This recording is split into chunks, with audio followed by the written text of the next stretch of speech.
자유주의 화가였던 밀레라는 사람이 그린 그 만종이라는 그림을 기억하실 겁니다. 해가 서서히 넘어가는 저녁에 멀리 그 교회의 종소리가 은은히 울려 퍼지는 그 가운데 하루 일과를 마치고 들판 한가운데서 젊은 부가 마주보며 하나님께 기도드리는 그 내용의 그림입니다.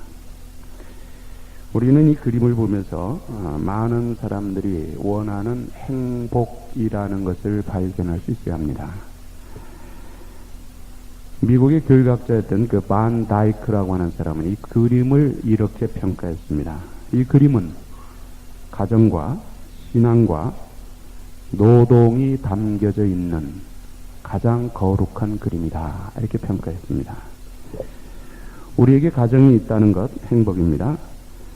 우리가 우리의 창조주 하나님을 알고 섬기며 살아가고 있다는 것 행복입니다. 그리고 우리 삶을 위해서 우리가 열심히 일하고 있다는 것도 행복이라고 하는 말입니다. 행복은 지금은 우리가 살아가는 환경 속에서 얼마든지 찾을 수 있다는 겁니다. 오늘 우리가 처해 있는 환경은 다 다르습니다. 그러나 우리가 처해 있는 이 환경 속에서 오늘 행복을 찾지 못하면 그 사람은 어떤 다른 환경 속에 데려다 놓아도 거기서 역시 행복을 찾지 못한다는 것 우리가 기억을 해야 합니다. 여러분 또 한 가지 그림을 기억하실 것입니다. 어떤 할아버지 한 분이 식탁 위에 빵 한 조각과 물 한 컵을 놓고 하나님 앞에 감사 기도를 드리는 그런 그림입니다. 아마 여러분 그 밀레가 그린 만종이라고 하는 그림을 보면서 이렇게 생각하는 사람이 있을까요? 야, 참 젊은 부부들이 참 시골에서 참 고생하는구나. 젊은 부부들이 참 고생하는구나. 이렇게 생각하는 사람이 있을까요? 아마 그렇게 생각하는 사람이 혹시 있다면 그 사람은 아마 정상적인 사람이 아니라고 생각됩니다. 이 낡은 나무 식탁 위에 빵 한 조각과 물 한 컵을 놓고 감사 기도 드리는 이 할아버지를 보면서 야, 이 할아버지 참 불쌍하다. 그렇게 생각하는 사람이 있습니까? 그렇게 생각하는 사람이 혹시 있다면 그 사람도 역시 정상적인 사람은 아니라고 생각됩니다. 여러분 이게 무슨 뜻입니까? 이 만종이라고 하는 그림을 보면서 이 할아버지의 빵 한 조각, 물 한 컵에 대한 감사기도 드리는 모습을 보면서 여러분은 어떤 생각을 듭니까? 참 경건한 생각, 거룩한 생각, 그런 모습, 그 아름다운 모습 우리가 거기서 발견할 수 있지 않습니까? 여러분 이게 무슨 뜻입니까? 행복이라고 하는 것은 많은 사람이 생각하는 것처럼 화려하고 풍성한 곳에서만 나오는 것은 아니라는 겁니다. 이것이 바로 행복을 누릴 수 있는 가장 기본적인 전제입니다. 행복은 많은 사람들이 생각하는 것처럼 화려하고 풍성한 곳에서만 나오는 것이 아니라는 것을 아는 사람이 행복을 누릴 수가 있습니다. 행복은 넉넉하고 풍성한 곳에서 나온다는 생각을 가지고 있는 사람은 여러분 평생 살아도 행복을 느낄 자격이 없다는 것입니다. 물론 화려하고 풍성한 것이 다 나쁜 것은 아닙니다. 그리고 우린 또 그것을 죄악시할 필요는 없습니다. 그러나 지금 제가 말씀드리는 것은 화려하고 풍성한 것에서만 행복이 나오는 것은 아니라는 것을 말씀드리는 것입니다. 우린 지금 복에 대해서 살펴봅니다. 지난 시간, 그러니까 3주 전이 되겠네요. 좋은 복과 더 좋은 복에 대해서 말씀을 나누었습니다. 좋은 복 때문에 더 좋은 복을 놓친다면 좋은 복은 오히려 나쁜 것이 될 수도 있다 하면서 등대지기의 예를 들어서 말씀을 드렸습니다. 더 좋은 복을 소유하기 위해서는 더 좋은 복을 소유하는 것을 방해하는 그 방해물들이 무엇인지 그 없애는 것이 중요하다 해서 4가지를 말씀드렸습니다. 더 중요한 복을 소유하기 위해서는 염려하지 말아야 된다. 더 중요한 복을 소유하기 위해서는 하나님께서 먹이시고 입히신다는 확신이 있어야 한다고 했고, 더 중요한 복을 소유하기 위해서는 하나님께서 하시는 일은 완전하다 하는 것을 인정해야 되고, 더 중요한 복을 위해서는 하나님께서 우리 필요를 아신다는 사실을, 우리보다 더 정확하게 아신다는 사실을 인정해야 된다고 말씀드렸습니다. 자, 오늘도 지난 시간에 이어 우리가 소유해야 할 더 좋은 복, 우리 지난 시간에는 이 더 좋은 복을 소유하는데 방해되는 것이 무엇인가, 그것을 없애기 위해서 그것을 살펴보았고, 오늘은 자, 그러면 더 좋은 복, 우리가 소유하고 원해야 될 더 좋은 복이 무엇인가 하는 것을 살펴보도록 합니다. 마태복음 오늘 본문 6장 33절에 보면은 하나님의 나라와 하나님의 의, 이것을 우리는 더 좋은 복으로 전제를 하겠습니다. 하나님의 나라와 하나님의 의는 우리가 세상에서 먼저 구해야 할 복이고, 사람들이 원하는 복 중에서 더 좋은 복, 최고의 복이다 하는 것입니다. 자, 그러면 이 더 좋은 복이 우리 생활 속에서 어떻게 나타나는지를 살펴봅니다. 첫째는 하나님과 함께 하는 복입니다. 하나님과 함께 하는 복입니다. 사람들은 자기가 생각하기에 자기보다 더 낫다고 생각되는 사람이 있으면 어떻게 하든지 그 사람과 사귀어 보고 교제하려고 합니다. 그래서 선물도 보내보기도 하고, 심지어는 이 선물이 지나쳐서 뇌물도 써보기도 하고 합니다. 여기서 우리가 한 가지 바라고 소원해야 될 것이 있습니다. 그러면 우리 창조주 되시, 우리를 찾아오신 그 하나님, 우리의 삶의 주인 되시는 그 하나님, 그 하나님과 함께하고 그 하나님과 교제의 삶을 살기 위해서 우리가 얼마나 노력하고 있느냐 하는 것입니다. 우리보다 나은 사람, 어떤 환경에서든지 우리보다 낫다고 생각되는 그 사람은 같이 교제해 보려고, 그 사람과 함께하는 시간을 가져보려고 우리가 그렇게 많이 노력을 하는데, 과연 우리 창조주 되시고 우리 삶의 주인 되시고 우리 모든 것의 인도자 되시는 그 하나님과의 교제, 그 하나님 앞에서 그 하나님과 함께하는 삶을 위해서는 우리가 얼마나 간절한 마음, 안타까움을 가지고 살아왔느냐 하는 것입니다. 서양 격언에 이런 말이 있습니다. 하나님과 같이 하는 한 사람이 하나님이 없는 10,000명보다 더 귀하다. 표에르구누라고 하는 사람이 이런 말을 했습니다. 하나님이 함께 하시면 철벽도 거무줄 같고, 하나님이 함께 하시면 철벽도 거미줄 같고, 하나님이 함께 하시지 않으면 거미줄도 철벽 같다 하는 것이, 하나님이 함께 하시는 것이 얼마나 중요한가. 우리가 하나님과 함께 하려고 하고 하나님이 우리와 함께 하심을 원하는 삶이 얼마나 귀한 것인가 하는 것을 알려주는 말입니다. 성경을 읽다 보면은 우리에게 참 귀한 말씀들 많이 나오죠. 그 귀한 말씀들 중에 하나가 마태복음 1장 23절이죠. 거기 보면은 보라 처녀가 잉태하여 아들을 낳을 것이요 그 이름을 임마누엘이라 하리라 하셨으니, 이를 번역한즉 하나님이 우리와 함께 계시다 합니다. 하나님이 친히 세상에 들어오셔서 우리와 함께 하신다는 것, 이거보다 더 좋은 일이, 더 좋은 복이 없다는 겁니다. 마태는 이 사실을 마태복음을 기록하면서 특별하게 이 사실을 강조하죠. 그래서 마태복음의 시작도 하나님이 우리와 함께 하신다 이렇게 시작하고, 마태복음이 끝나는 28장 20절에서도 보라 세상 끝날까지 내가 너희와 항상 함께 있으리라 하십니다. 하나님이 함께 하시고 하나님이 함께 계시는 것, 우리와 함께 하시는 것, 그 시작과 마지막이 우리에게 있어서는 가장 중요한 복이라고 하는 사실입니다. 여러분 정말 좋은 복을 원하십니까? 하나님과 함께하는 그 복을 원하시기 바랍니다. 영국이 자랑하는 요한 웨슬레 목사님, 그 돌아가신 무덤 비석에 보면은 다음과 같은 세 가지 말이 적혀 있습니다. 첫째는 세계는 나의 교구다. 세계는 나의 교구다. 웨슬레 목사님은 영국에서 살겠지만 세계를 품고 기도하고 사역했던 목사님이라는 것이죠. 두 번째, 사람은 죽어도 하나님의 일은 계속된다. 사람은 죽어도 하나님의 일은 계속된다. 우리가 교회를 섬기면서 상가해야 될, 하지 말아야 될 생각이나 말 중에 하나가 이것입니다. 아무개가 없으면 교회가 어떡하나 하는 생각. 여러분 그런 생각을 우리가 절대로 하면 안 됩니다.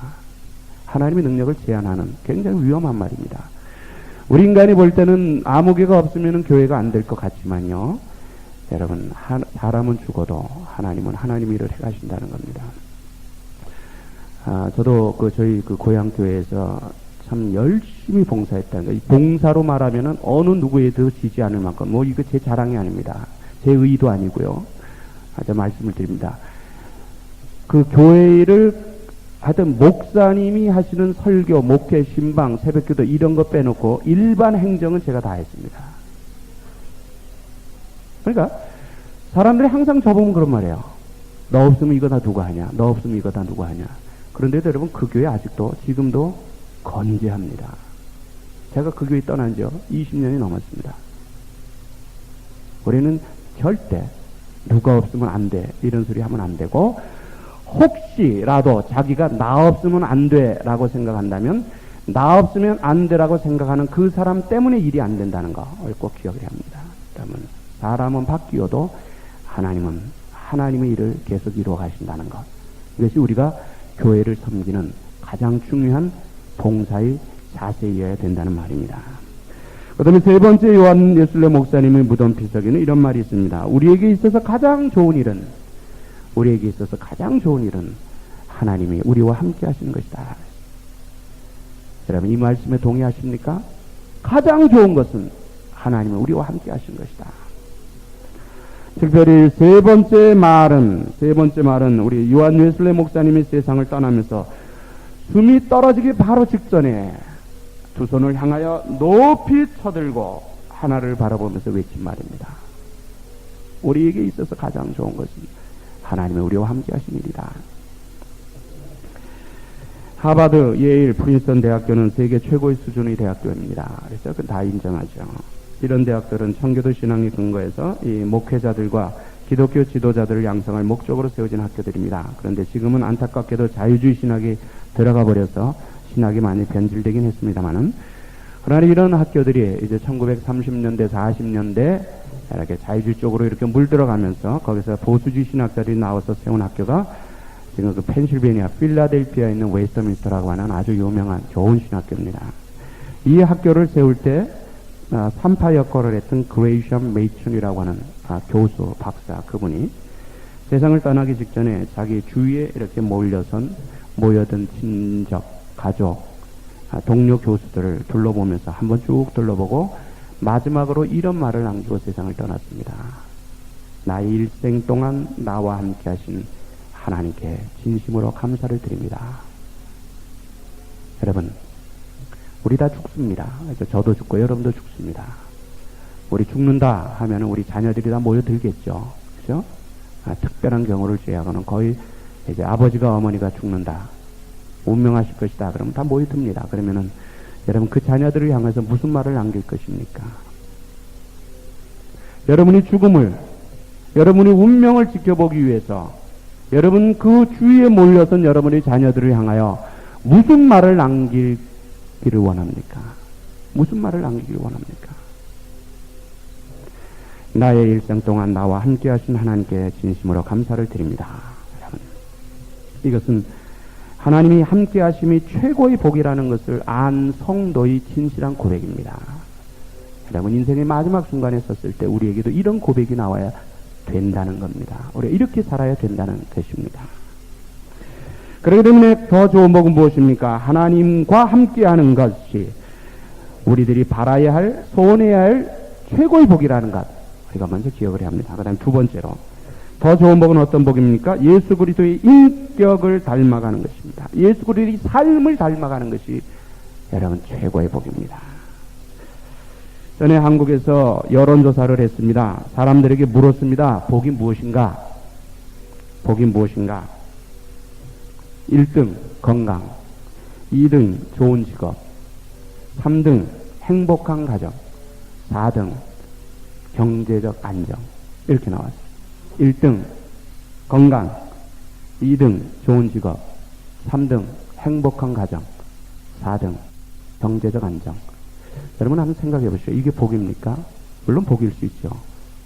너무나 이기적인 복 아닙니까? 이 세상 사람들이 말하는 복이에요. 근데 성경에서는 어떻게 말합니까? 성경에서는 이런 소유보다 그 존재 가치, 즉 인격, 그 사람의 됨됨이에 더 중요한 복이 있다고 가르친다는 겁니다. 그래서 기독교의 복은 소유 속에 있는 것이 아니라 존재, 즉 인격 속에 있다는 거예요. 우리가 지난 10주간 동안 살펴본 성령의 열매도 결국은 무엇을 의미합니까? 우리 그리스도인들이 인격적인 변화에 초점을 맞추고 있다는 겁니다. 우리 그리스도인들이 인격적인 변화에 초점을 맞추고 있다는 것이죠. 그런데 이 우리 인격이 자라는 인격 성숙의 이거 모델이 누굽니까? 바로 예수 그리스도다. 예수 그리스도의 삶을, 가르침을 우리가 따라 사는 것, 또 따라 살 수 있는 것, 이게 최고의 복이라는 거예요. 우리 부모들이 자녀들을 다 키웁니다. 그죠? 자녀들을 다 키우는데 항상 이렇게 들어보면 우리 한국 부모들에게 그런 게 특별히 많다고 들었더라고요. 뭐 다른 이 미국 부모들은 어떻게 가르치는지 직접 뭐 가서 보고 그러질 않았기 때문에 뭐 그런가 보다 생각을 합니다만, 여러분들이 자녀들에게 이제 뭐 요구하는 게 있습니다. 부모기 때문에 자녀에게 요구해야 되는 것이 있습니다. 그렇죠?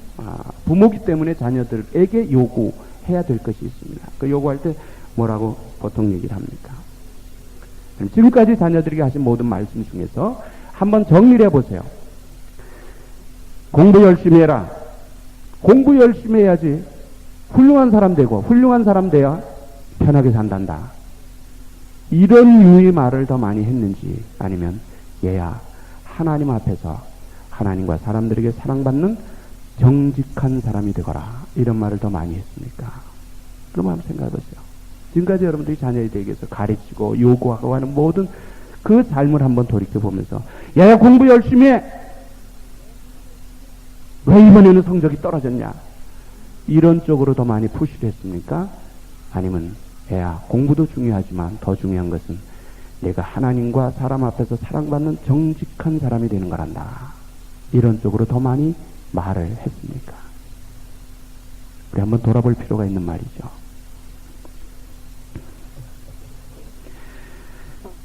이런 시대에 살아갑니다. 지금 우리가 살아가는 이 미국은 세계에서 최고로 물질주의 문화가 팽배한 곳입니다. 앞을 보나 뒤를 보나 옆을 보나 이 물질주의라고 하는 이 잘못된 문화가 꽉 차 있는 곳이 바로 오늘 우리가 살아가고 있는 미국 땅입니다. 여러분, 거기서 우리들에게 자녀들에게 무엇을 말해야 합니까? 어떤 것을 말해야 합니까? 여러분, 사람들은 지금 능력을 최우선으로 따집니다. 무엇을 할 수 있는 것이냐, 이 사람이 무엇을 할 수 있느냐 하는 쪽에 초점을 맞추는데요. 여러분, 우리는 이 사람이 무엇을 할 수 있느냐 하는 것보다는 이 사람이 어떤 사람이냐 하는 것에 초점을 맞춰야 된다는 겁니다. 세상에서는 이 사람이 무엇을 할 수 있느냐, 어떤 능력이 있는 사람이냐 하는 것에 초점을 맞추지만, 우리 하나님은 그것이 아니라 그 반대예요. 이 사람이 어떤 사람이냐, 이 사람이 내 앞에서 어떤 모습의 삶을 살아가는 사람이냐 하는 것에 하나님이 더 큰 관심이 있다는 것, 우리를 기억하고 살아야 합니다. 우리가 예수를 닮아가야 된다는 것, 예수를 배워가야 된다는 것이 바로 이것임을 우리는 기억해야 합니다. 그래서 더 좋은 복은 어떤 복입니까? 예수 그리스도를 우리들이 삶의 모델로 하여 그분의 가르침과 그분의 삶을 닮아가는, 따라가는 것이 바로 더 좋은 복이다 하는 것입니다. 그 다음에 세 번째, 더 좋은 복은 자기의 삶 속에서 하나님의 사명을 이루어가는 것입니다. 자기의 삶 속에서 하나님의 사명을 이루어가는 것. 독일의 그 칼 힐티라고 하는 사람이 시인입니다. 이런 말을 했습니다. 나는 나의 사명을 깨달았을 때, 나의 사명이 무엇인지 깨달았을 때 인생의 가장 큰 행복을 느꼈다, 이런 말. 나는 나의 사명을 깨달았을 때 인생에서 가장 큰 행복을 느꼈다. 우리가 가끔 그런 말 하죠. 정말 할 일이 없어서 하루 종일 빈둥빈둥 도는 사람, 그죠? 자기 할 일이 없는 사람을 가리켜서 우리 뭐라고 말하는가? 저 사람은 시간을 낭비하는 사람이야, 이렇게 말하죠.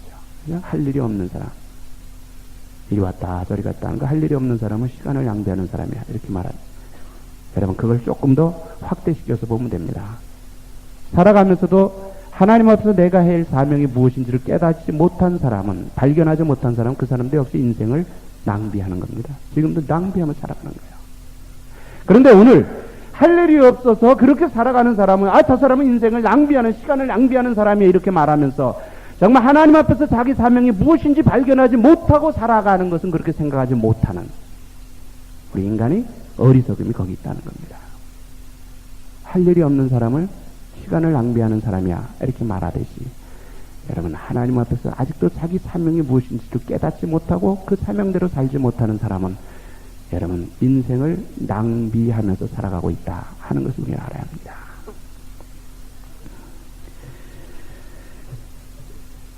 사명이라는 말, 그래서 하나님 앞에서 우리가 해야 할 일, 그걸 우리 사명이라고 말합니다. 그래서 하나님 앞에서 우리가 해야 할 일. 세상 사람도 일하고 우리도 일합니다. 그죠? 여러분들도 아침에 일찍 가게 나가서 일하시고 또 이런저런 다 일하십니다. 세상 사람도 똑같이 일해요. 그런데 왜 세상 사람들은 그걸 일이라고 말하고 우리는 사명이라고 말합니까? 똑같은 일인데. 왜 그 사람들이 하는 일은 우리가 사명이라고 말하지 않습니까? 그게 바로 하나님과의 관계에 있다는 겁니다. 오늘 우리가 일하는 것은 내가 열심히 일해서 돈을 많이 벌어 내가 편하게 잘 먹고 잘 살기 위한 것으로 그쳐서는 안 된다는 거죠. 우리 이걸 통해서 우리 삶도 윤택하게 만들지만 하나님이 우리에게 주시는 그 사명도 감당한다는 거예요. 그렇기 때문에 똑같은 일을 해도 세상 사람들은 일이지만 오늘 우리에게는 그 일이 사명이라는 겁니다. 이 차이입니다. 하나님 앞에서 하느냐, 하나님과 관계가 되느냐 안 되느냐 하는 그것의 차이라는 거예요. 그러나 오늘 우리들 그 일을 하면서 살아가지만 내가 하는 그 일이 하나님과 전혀 관계없고 하나님이 내게 준 사명이 무엇인지를 감당하지 못하는 일이라면 여러분 그것은 사명이 아니라는 거예요. 우리는 똑같은 것이라도 사명과 일을 그렇게 구분해야 된다는 거예요.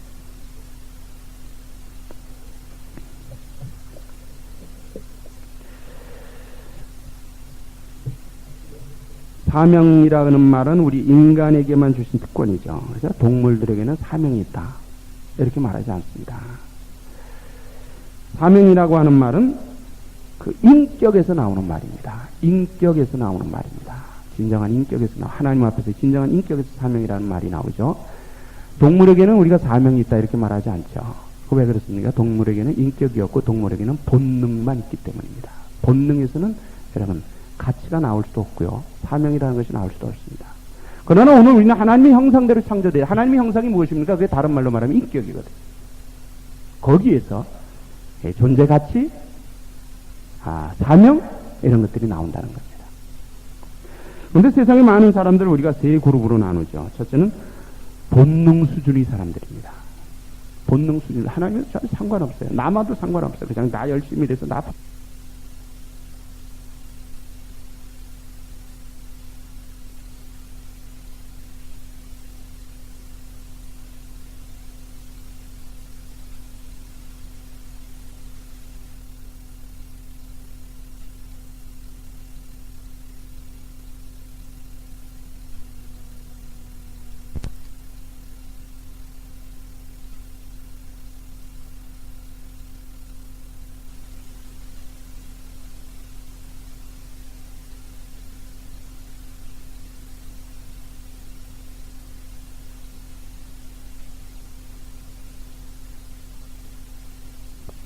나온다는 겁니다. 그런데 세상에 많은 사람들을 우리가 세 그룹으로 나누죠. 첫째는 본능 수준의 사람들입니다. 본능 수준. 하나님은 전 상관없어요. 남아도 상관없어요. 그냥 나 열심히 일해서 나 벌어갖고 나 가고 내 가족 편하게 먹고 살면 되지. 내가 뭐 이렇게 생각하는 사람들. 이 본능 수준의 사람들입니다. 좀 심하게 표현한다면 여러분 동물 수준의 사람들이라는 말입니다. 그런 사람들 많습니다.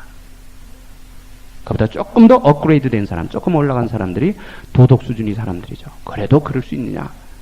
선한 일도 하고 돕기도 하고 도덕 수준의 사람들이 있습니다. 근데 거기서 또 한 걸음 업그레이드 되면 사명 수준의 사람들이죠. 그럼 오늘 우리 그리스도인들은 어떤 수준의 사람들이 되어야 합니까? 사명 수준의 사람들이 되어야 되는 거예요. 우리는 이미 본능 수준, 도덕 수준을 이미 뛰어넘어 사명 수준의 삶을 살아가야 되는데 그렇게 만약에 살지 못한다면 그 문제죠. 여러분 항상 말씀드립니다만은 사명이라는 것을 여러분 거창하게 생각할 필요 없어요. 뭐 신학 공부를 해서 선교지에 가서 뭐 선교 복음을 해서 일생을 바쳐야 여러분 그것도 사명이지만 오늘 내가 처해 있는 환경 속에서 내가 가장 손쉽게 하나님의 영광을 위해서 할 수 있는 것, 하나님이 내게 주신 은혜에 보답하기 위해서 할 수 있는 것이 무엇인가를 내 환경 속에서 찾는 것으로부터 사명이 시작된다는 겁니다. 여러분 내 환경에서 그것을 찾지 못하는 사람은 선교지 갔다라도 못하죠. 그렇기 때문에 하나님께서 우리에게 주신 가장 복, 우리가 또 원해야 될, 소원해야 될 더 좋은 복은 무엇입니까? 자기 사명을 찾아 사명의 기쁨과 보람을 느끼는 삶, 바로 더 좋은 복이라는 거예요. 자, 그 다음에 네 번째로 더 좋은 복은 어떤 복입니까? 이웃에게 복이 되어주는 복, 이웃에게 복이 되어주는 삶, 이 더 좋은 복이에요. 하나님께서 아브라함을 부르셔서 이스라엘 민족의 조상으로 세우셨죠. 세우신 목적이 있습니다. 그것은 너는 모든 민족에게 복의 근원이 되라. 즉 내가 네게 준 복을 너는 너만 가지고 있지 말고 다른 민족들에게 나누어 주어라 이겁니다. 근데 이스라엘 백성들이 그걸 하나님의 뜻을 읽지 못했죠. 그래서 그 복을 우리만 누리면 된다.